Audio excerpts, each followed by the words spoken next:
Well, I got a couple of videos I'm going to do in this one. Um, Over in Philly, apparently they just, as of this year now, new beverage tax just kicked in. Oh my goodness, is it a doozy? And on the other hand, both of these are from Zero Hedge, of course. Venezuela back in the spotlight as just absolutely imploding. Venezuela's march towards default. Strongly agree. I'm Jason Ford, and I definitely approve that message. But we're going to start. I got to start with the Philly beverage tax. Check out this receipt, and you'll realize why the country just elected Donald Trump. Liberal, Democratic Mayor Jim Kenney and his entire Democratic City Council thought it was a brilliant idea to ram a beverage tax down the throats of Philadelphians last year. They were doing it for the children. It's always for the children. The ignorant masses bought the load of bullcrap because they don't understand math. They understand it now. The tax went into effect January 1st, 2017, and the sticker shock is infuriating, said in ignorant masses. The receipt for a 10-pack of flavored water shows a whopping 51% beverage tax, and it gets even better. Philadelphia has a sales tax of 6%. Okay? Philly already charges another 2%. Okay? Which makes the sales tax 8%. These bastards now charge the 8% on the original price plus the beverage tax. So they include the 51% tax in there first and then tax that 8%. Last week, this purchase came to $6.47. Today, it now costs $9.75. Again, $6 plus 50%. That's $3 more. $6, $7, $8, $9. There it is. Now ask yourself, who drinks the most sugary drinks? That's right, obese, uneducated, poor people who are likely to be scraping by on food stamps or very low incomes as it is. Kenney and his liberal minions have screwed over their main voters. This tax is going to drive grocery purchases outside the city and hurt small restaurant owners. It isn't benefiting kids. It's funding the bloated pensions of teachers and government employees. Overall tax revenues will absolutely start to decline. Democrats are complete idiots when it comes to economics. Taxing their people to death is destroying Philly. As a side note, PA, or Philadelphia, whatever. Well, technically. Okay, I said Philadelphia. Pennsylvania. Excuse me. Or, for short, PA. Which already had the highest gas tax in the country, increased it by another 8 cents per gallon also on January 1st. I'm sure the corrupt PA Department of Transportation will spend the millions wisely on, bloated union construction contracts for subpar work that is only 2 years late getting completed. Happy New Year from Taxylvania. Philadelphia rang in the new year with a controversial new beverage tax on soda and other sugar-sweetened drinks. The tax, which went into effect on Sunday, is the first one of its kind in a major city in the United States. And again, we will amplify this liberal democratic policy. While the tax is technically 1.5 cents per ounce, which doesn't sound too terrible, when buying a 10-pack of 20-ounce bottles, those numbers climb pretty quickly. In this case, a 10-pack of Propel flavored water that originally retailed for $5.99 had an additional $3 tacked onto it in taxes. Chuck Andrews picked up a $1.77 gallon of tea, got home and looked at his receipt. When I read the receipt, I'm like, wait a minute, I paid more in tax than I did for the product? The tax on the $1.77 gallon of tea was $1.92. Quote, which is okay if you had told me, he said. Oh, we have to tell you in advance? No, we don't. Government just passes law, and the courts will say not knowing the law is no excuse. Not looking down at your receipt or figuring out you'd be taxed to hell and back before you made that purchase is no fault of the store owner. Right? That's what they say. Andrew's point is he would rather have the full cost, the product, and the tax inclusive posted on the main shelf tag. A customer at a Save-A-Lot on Woodhaven Road snapped a picture of a 12-pack of diet green tea, and the price surge of what normally costs $4.99 is now $8.03. The money generated from the tax will help fund Mayor Jim Keeney's pre-K program, they say. Quote, I understand that the school systems need money, but there's other ways to go about it than to make such a drastic increase on soda. Elena Porsche of South Philadelphia said, the mayor's office tells Action News the tax is on the distribution of sweetened beverages from companies like Coca-Cola to dealers like supermarkets. And because it's not a sales tax, distributors don't have to pass it on to customers. Yeah, so they're just going to eat it, I'm sure. Small businesses like Franzones in Munionk have already been getting an earful from customers about the higher prices and wonder what this will mean for their future. Quote, the businesses take a hit with profits, the customers take a hit with payment, and it's kind of a lose-lose in Philadelphia with this tax.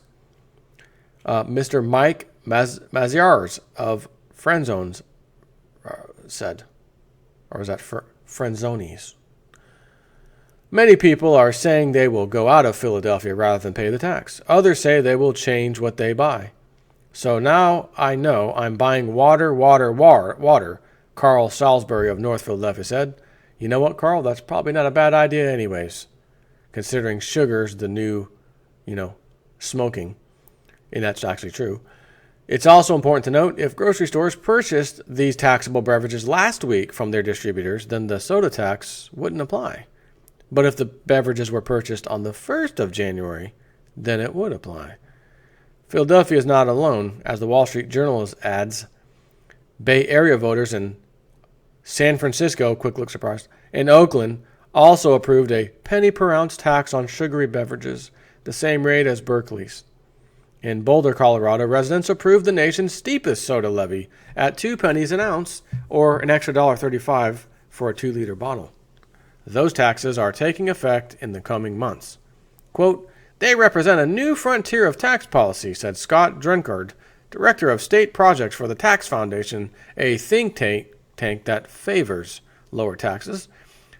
Soda taxes, he said, are very stark examples of state and local governments using the tax code to influence nutritional choices, which are, by definition, very personal.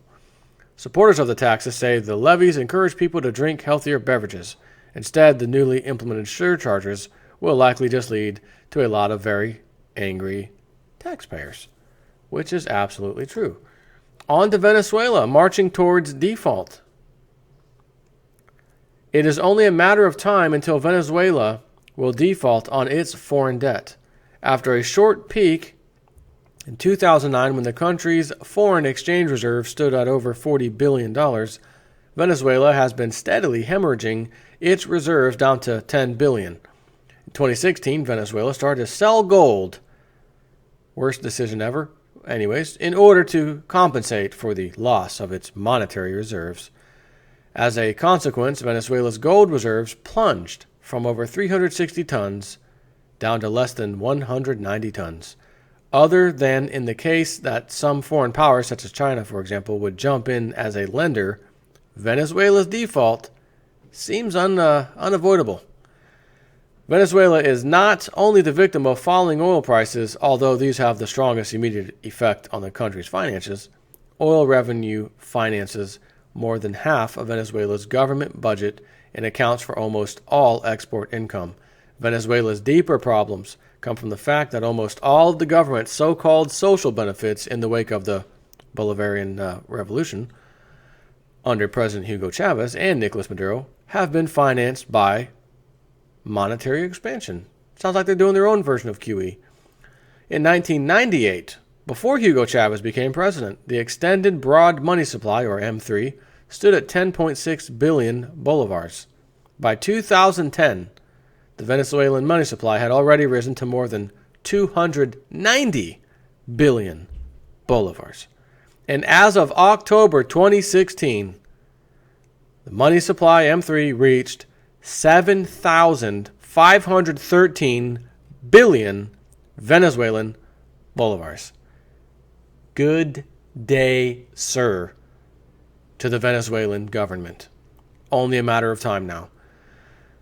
Consequently, after price inflation shot up from around 25% in the years before 2012 to over 180% by the end of 2015 until the government practically stopped publishing the official figure, the IMF fund estimates an inflation rate of 480% for 2016 and 1,640% for 2017. Since 2012, the price of Venezuelan oil has dropped from $100 per barrel, or dollars per barrel, to less than 50. Due to political turmoil and socialization of the industry, the overall oil production of the country has fallen to a 13-year low in 2016. Venezuela exports that consist almost completely of oil have plummeted from a peak of $30.7 billion in the third quarter of 2008 to currently less than $10 billion per quarter. In February 2016, the Venezuelan government officially devalued its currency by 37% against the U.S. dollar, all the while when the black market rate, which it took it from 6.3 to 10 bolivars, all the way while when the black market rate stood at over 1,000 bolivars for $1, which is the true rate. 1,000 of their dollars to $1 US. But their official story is that no, it's just 10 to 1 now. 10 of our bolivars equals $1. But you will never get that. You're going to have 1,000 bolivars for $1 US. The Bolivarian Revolution, which Hugo Chavez started in 1999, is coming to its end.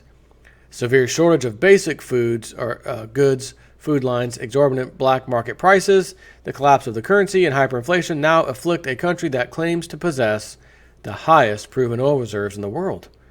It is only a matter of time until Venezuela can no longer finance its imports, and social and political chaos of unprecedented proportions will afflict the country. The fallout will also affect Venezuela's neighboring countries.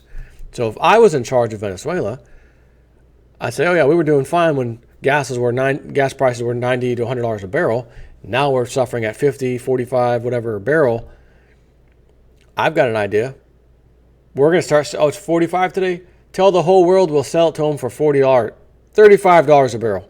All they can have, since we have one of the largest in the world reserves.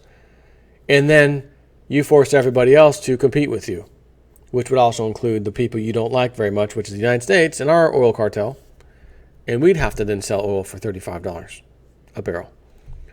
So you could push the price down, but you can then become the king of selling it all.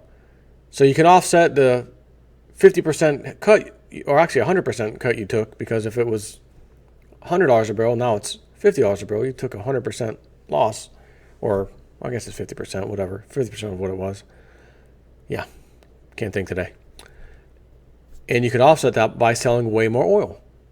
So if you were selling $30 billion worth of oil at $100 a barrel, now you need to sell twice as much oil for half that, or triple it. And you can still be back to where you were. Of course, a lot of other oil producing nations are going to have to compete with you, and they have to drop their prices. But if you keep undercutting them, since you have a massive amount of oil, you keep winning. But apparently they don't have the production to put out all that oil. Because as I said, 30.7 billion in third quarter of 2008 to now only 10 billion per quarter. That's because when the state comes in and tells some private industry or particular company, we're taking over, this is ours now, it's real hard to get a lot of people to be enthused to come to work and whatnot. A lot of places will just close down and say, F it. So you taking over, you're taking my profit, you're taking money. Good, it's yours. Have a nice day. And that explains why 30.7 billion has now gone to 10 billion per quarter. And the world's just gonna get better all of a sudden because why? Trump got elected. 10 trillion in debt still in the U.S. Unfunded liabilities in Social Security massively. Obamacare being thrown out the window and people want a replacement. Gonna fix all the roads and infrastructure. How many trillions is that gonna cost? Ooh. Boy, I think the world's getting ready to ramp up some serious printing presses, if I don't mind saying so myself. Hope you got your precious metals. Take care.